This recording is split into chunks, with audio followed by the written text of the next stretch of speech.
That simple statement met with stunned silence, even from Althea, who stared goggle-eyed at the elderly nun. Sister Benedicta returned her gaze calmly and finally smiled. Yes, even in those days. You modern women, you think you've invented something new? Although it seems that more and more of you are skipping the marriage part these days and just having the babies. But in Ireland back then, it was a serious thing. As for Jane, I'd almost guessed it by then.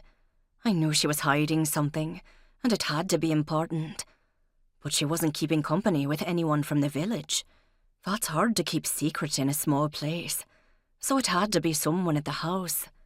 She didn't want to tell who, but I kept asking, and then I went up to the house to see her one day. Sister Benedicta paused and looked at each of them in turn. You know, it must be hard for your generation to understand what the world was like then, and in some ways, Ireland was still in an earlier time, and there was such a big difference between the rich people like the Townsends and people like us, poor farmers. Almost medieval looking back at it now.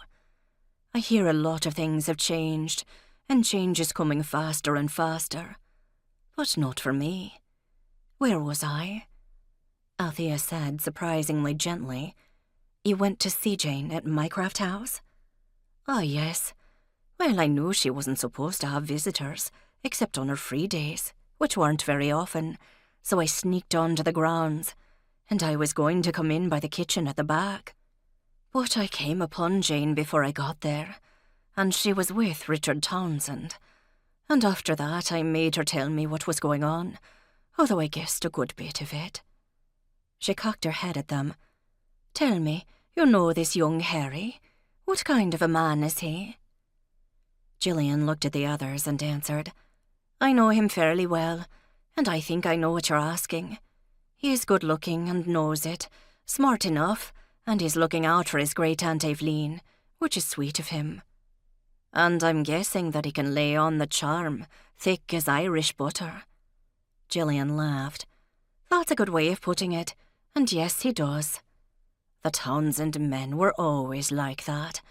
Oh, not that they were bad sorts, really. And Richard was a decent man. He wasn't much older than Jane, maybe 20, and had spent some time at university, but he was home for the summer, getting ready to leave to join an English regiment. He was the third son, if I recall. His eldest brother was already married, and there was another one after him before Richard. And Jane was lovely, fresh and sunny.